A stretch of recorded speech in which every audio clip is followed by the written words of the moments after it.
Well, ladies and gentlemen, here we are. We are officially at the point now where the next generation of consoles are going to start raising the prices again, like what happened with the PS5 and the Xbox and whatnot. And now it seems like the Nintendo Switch 2 is going to be leading the way. There has been an announcement with all the information coming out about the Nintendo Switch 2. And one of those announcements is the fact that the retail price of video games is going to go up to, and I shit you not, $80 for digital, but it gets better, $90 for physical. I am not kidding. Those rumors about GTA 6 being $100, I think it's safe to say it is most likely true.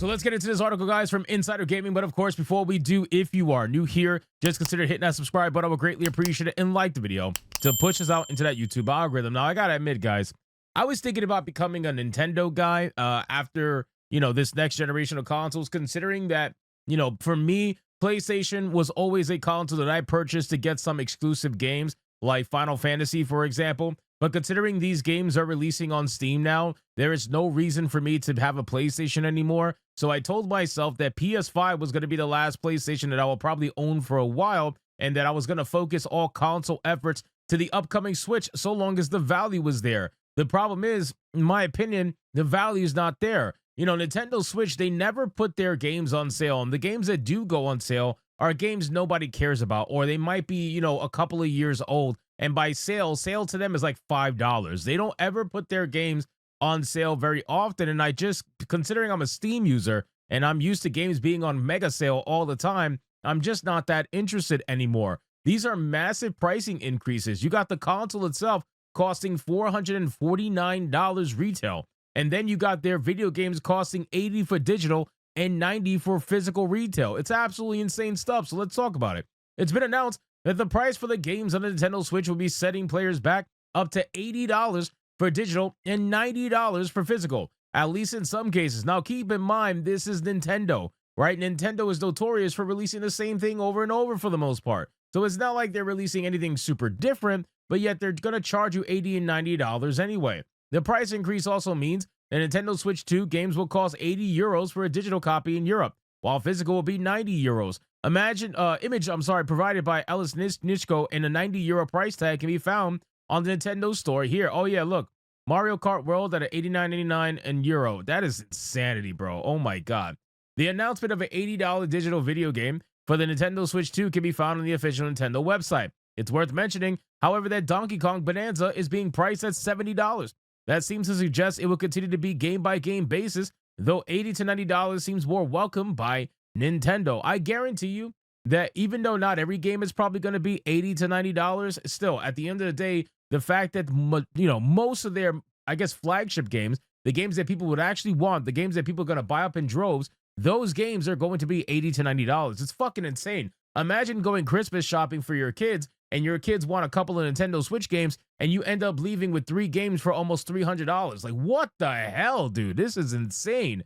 Video game price increases have been a hotly talked topic subject for a number of years, which, again, by the way, I'm not trying to say that this is not expected, because this was expected, right? It was expected that all of these consoles were going to be raising their prices again. They've been talking about it nonstop. There's rumors about it nonstop. They felt like they went a little bit too lenient with the $10 raise from the last generation, and now they're trying to sneak in another $20, $10 here and there, wherever they can. They're going to be nickel and diming. The AAA industry is in such a clusterfuck right now that they're going to be nickel and diming everybody. And the sad thing is that for Nintendo, they may not have an insane amount of microtransactions for their video games, but I guarantee you, if these other consoles follow suit, not only are you going to have $80 to $90 games, but you're also going to have microtransactions out the ass. It doesn't matter. It's insane how much money that they are trying to nickel and dime out of gamers at this point. And I'm just shocked to see Nintendo, the one that's supposed to be about families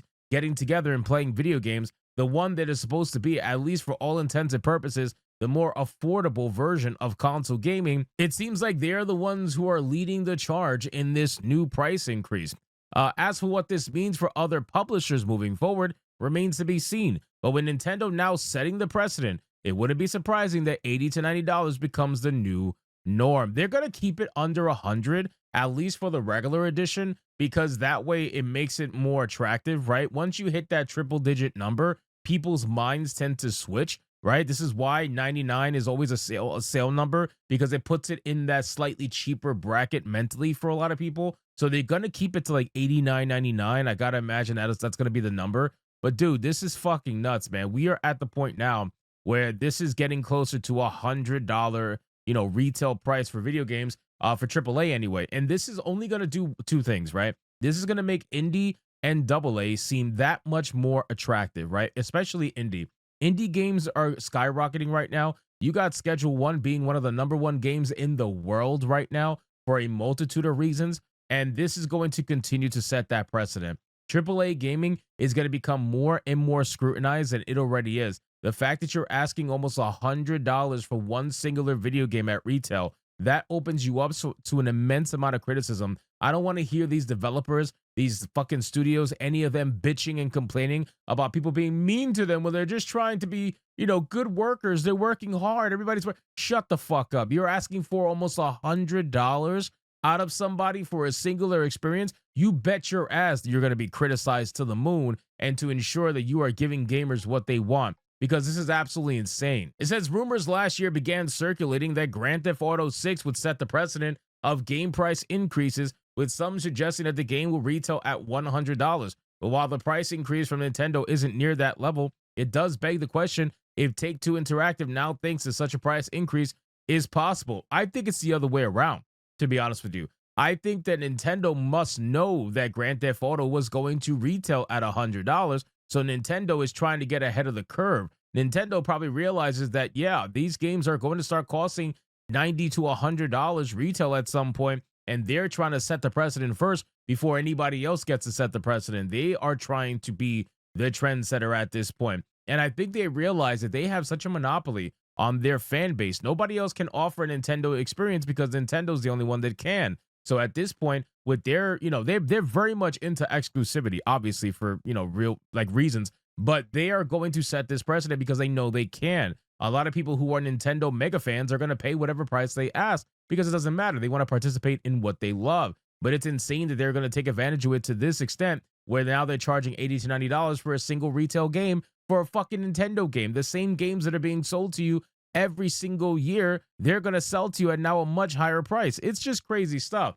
But you know what? Again, I want to be very clear. We knew this was happening. We knew AAA was coming here. We knew it was only a matter of time. And all this is going to do is open them up to more scrutiny. I think the conversation should be focused on the pricing. I think the conversation should be focused on this as being set as a precedent. And, with all the woke shit going on in video games and whatnot, one of the things that get left alone is the monetization aspects of video games. I try to talk about it as much as humanly possible, and it looks like we need to really start talking about it even more now, because this being the new precedent is only going to make things worse for the average family. I feel like a lot of people are going to be priced out of this. It was already hard enough for people to be affording $70 retail video games, especially on the level where there's so many games coming out. It's hard to make the decision sometimes. Now you're moving to $80 to $90. Bro, it's just crazy shit, man. $90 for a physical game, you're out of your mind. So anyway, guys, thank you so much for watching this video. Hope you did enjoy it. If you did, consider leaving me a subscribe. I would greatly appreciate it. Don't forget to like the video, comment, let me know what you thought, and I'll see you guys on the next one. Hypnotic out.